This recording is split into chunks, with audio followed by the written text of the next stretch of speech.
समाज का nuclear family की तरफ जाना और आदमी के लाइफस्टाइल डिजायर्स का बढ़ना और महंगाई का बढ़ना अगर नहीं होता तो फाइनेंशियल प्लानिंग की जरूरत नहीं थी।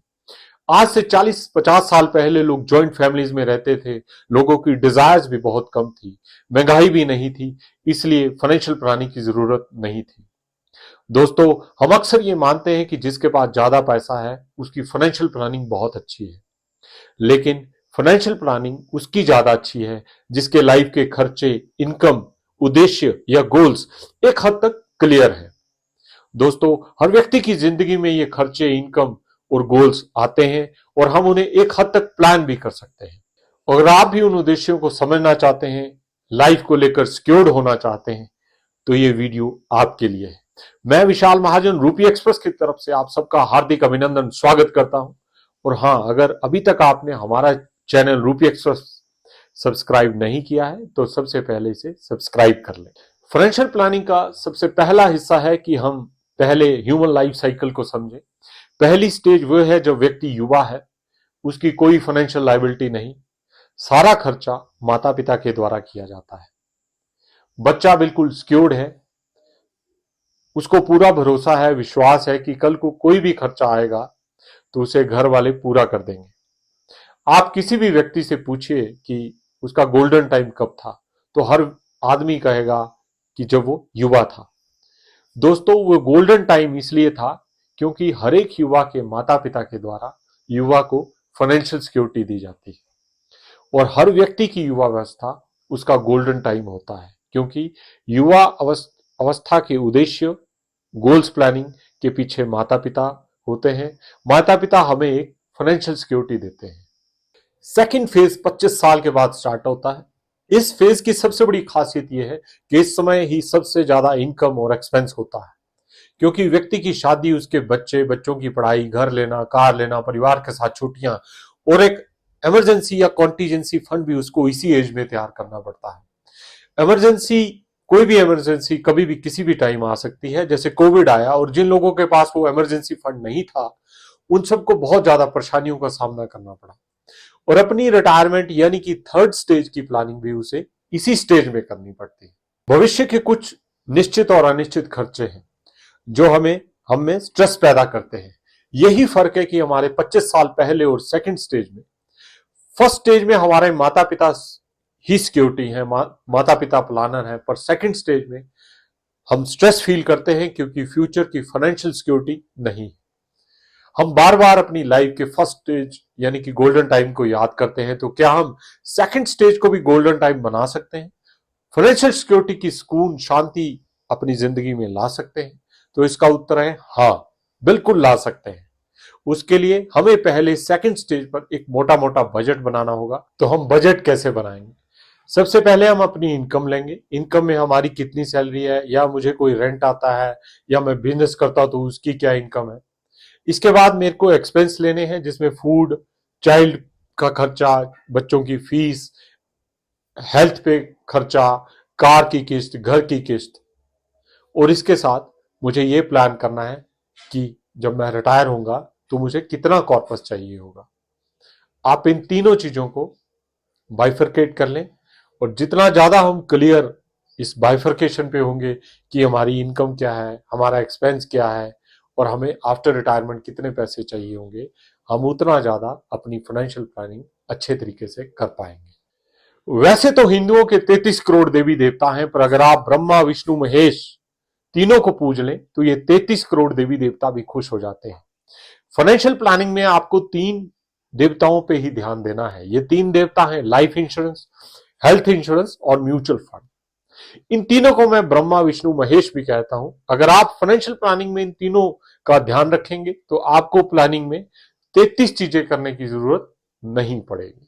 सबसे पहले आते हैं लाइफ इंश्योरेंस में। मैं अक्सर लोगों से मिलता हूं, वो कहते हैं कि हमने भी पैसा इन्वेस्ट किया है इंश्योरेंस की पॉलिसी लेकर। मैंने ऐसे लोग भी देखे हैं जो साल का 1 या 2 करोड़ रुपया प्रीमियम दे रहे हैं और फिर भी फुली इंश्योर्ड नहीं है।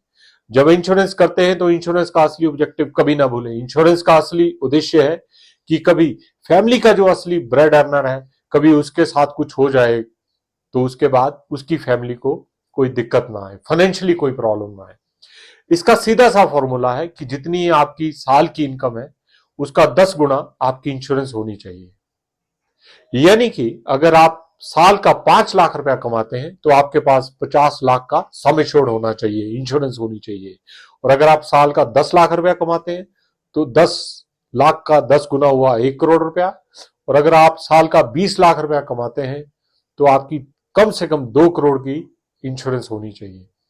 उसके पीछे उद्देश्य यह है कि जो व्यक्ति साल के 5 लाख कमाता है तो अगर उसे कुछ हो जाए तो उसकी इंश्योरेंस का 50 लाख उनकी फैमिली को जो मिलेगा, उस 50 लाख का हर परसेंट अगर 10% इनकम आएगी हर साल, तो हर महीने 50,000 पर मंथ उसकी फैमिली को मिल सके।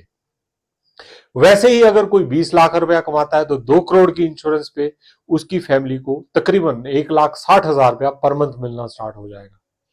इसके लिए आपको क्या करना है? इसके लिए आपको टर्म इंश्योरेंस लेनी है, जहां पे बहुत कम पैसे में आप 50 लाख, 1 करोड़ या 2 करोड़ की इंश्योरेंस ले सकते हैं, इंश्योर्ड हो सकते हैं। ये उसी तरह है जैसे आप हर साल अपनी गाड़ी की इंश्योरेंस पे करते हैं। बेशक यहां आपको कुछ नहीं मिलता, मगर हां, अगर कोई एक्सीडेंट होता है तो नई गाड़ी लेने के लिए पुरानी गाड़ी की वैल्यू मिल जाती है। वैसे ही व्यक्ति का किसी भी एक्सीडेंट के केस में उसको पूरा, उसकी फैमिली को पूरा सम एश्योर्ड मिल जाता है। अगर व्यक्ति की लाइफ चली जाए, अगर कुछ एक्सीडेंट हो जाए तो पूरी फैमिली की फाइनेंशियल हेल्थ खराब हो जाती है। लेकिन अगर लाइफ इंश्योरेंस है तो किसी भी अप्रिय घटना के घटित होने पर फैमिली की फाइनेंशियल प्लानिंग कभी खराब नहीं होती। भारत की जीडीपी जो विश्व के अन्य देशों की तुलना में काफी तेजी से बढ़ रही है। जल्दी ही हम $5 ट्रिलियन इकोनॉमी में आ जाएंगे। इसका मतलब यह हुआ कि हर भारतीय की इनकम बढ़ने वाली है। और जब ज्यादा पैसा आता है तो अपने साथ स्ट्रेस भी लेकर आता है, जिससे लाइफस्टाइल डिजीजेस भी बढ़ती हैं। लेकिन हेल्थ सेक्टर में नई टेक्नोलॉजी और इनोवेशन की वजह से ह्यूमन लाइफ एक्सपेक्टेंसी भी बढ़ रही है। लेकिन हेल्थ केयर कॉस्ट भी आसमान छू रही है, और ये कॉस्ट हमारी सेविंग और इन्वेस्टमेंट को बड़ी तेजी से खा रही है। और हम अक्सर देखते हैं कि घर में कोई अगर क्रॉनिकल बीमारी आ जाए तो वे उस परिवार को फाइनेंशियली खत्म कर देती है। ये बीमारियां गरीब और अमीर देखकर नहीं आती। तो ऐसे कोई भी बीमारी हमें फाइनेंशियली खत्म ना करे, हमें हेल्थ इंश्योरेंस जरूर लेनी चाहिए। हेल्थ इंश्योरेंस का प्रीमियम ईयरली होता है और बहुत ही कम प्रीमियम पर आप सारी फैमिली को सिक्योर कर सकते हैं। तो देखिए ना, हो गए आप हेल्थ वाइज सिक्योर।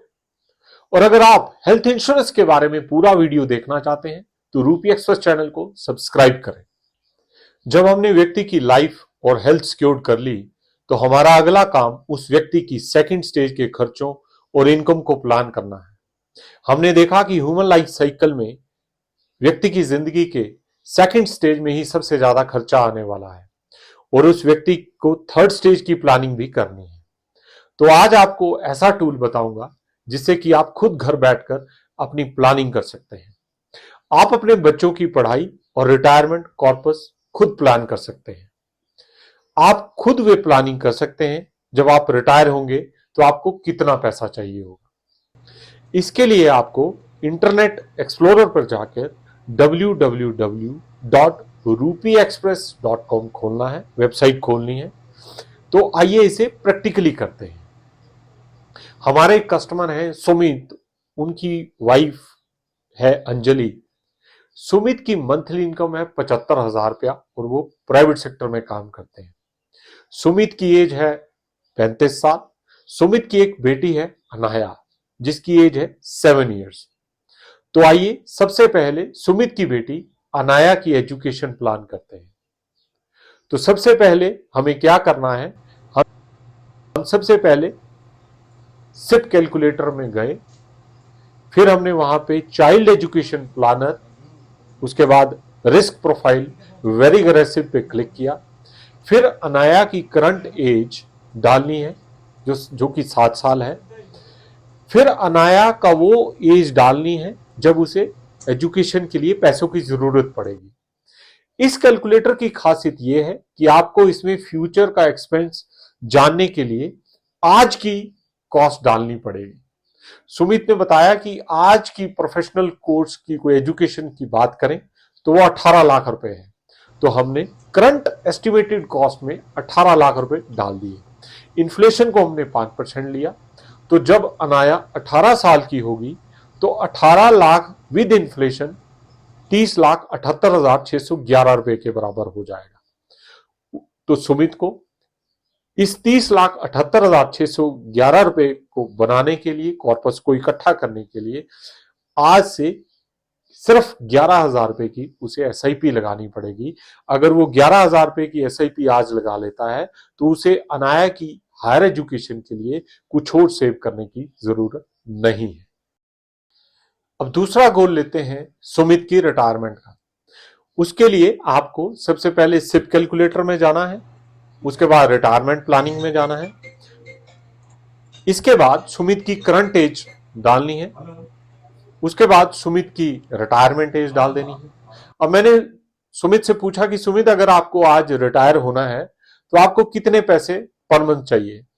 जब आप रिटायर होते हैं तो आपके कुछ एक्सपेंस जैसे कि चाइल्ड एजुकेशन और बहुत सारे एक्सपेंस नहीं होते। सुमित ने सोचने के बाद बताया कि अगर 50,000 रुपया उसको पर मंथ चाहिए होगा, हमने 50,000 रुपया उसकी मंथली नीड में डाल दिया। इन्फ्लेशन रखी हमने 5% की। तो देखिए जब सुमित 60 साल का रिटायर होगा तो उसे चाहिए होंगे 1,90,670 रुपए पर मंथ। उसके लिए उसे 12,000 रुपया पर मंथ एसआईपी लगानी पड़ेगी, जिससे उसके लिए तैयार हो जाएगा 2,43,00,000 रुपए का एक कॉर्पस, और वे उस कॉर्पस से 1,90,670 रुपए की मंथली एसडब्ल्यूपी या पेंशन ले सकेगा। और अगर आप भी एसडब्ल्यूपी या पेंशन के बारे में जानना चाहते हैं कि कैसे एसआईपी लगाकर बाद में आप उससे सिस्टमैटिक विड्रॉल या पर मंथ पेंशन ले सकते हैं, तो इसके लिए आपको रूपी एक्सप्रेस चैनल को सब्सक्राइब करना होगा। दोस्तों, जब हम बिना फाइनेंशियल प्लानिंग के चलते हैं तो हमारे पास जो पैसा है वो हमेशा हमें कम ही लगता है। फ्यूचर के बारे में सोचकर स्ट्रेस और एंजाइटी फील करते हैं। व्यक्ति बिना गोल या उद्देश्य के पैसे को जोड़ता ही चला जाता है। इसलिए हिंदुस्तान में प्रोविडेंट फंड का 80% पैसा नॉमिनी को जाता है। दोस्तों, समय चेंज हो गया है। शायद हमारे बच्चों को हमारे बचाए हुए पैसे की उतनी जरूरत नहीं रहेगी। इसलिए दोस्तों, फाइनेंशियल प्लानिंग कर अपनी जिंदगी के नए एक्सपीरियंस, मेमोरीज पर पैसा खर्चिए, अलग अलग जगह ट्रैवल कीजिए और फ्यूचर में आने वाले सबसे बड़े खतरे बुढ़ापे के बारे में आज से फाइनेंशियल प्लानिंग कीजिए। अपने life insurance, health insurance, mutual fund पर ध्यान दीजिए और युवावस्था की तरह अपनी सारी जिंदगी को एक गोल्डन पीरियड बनाइए। धन्यवाद।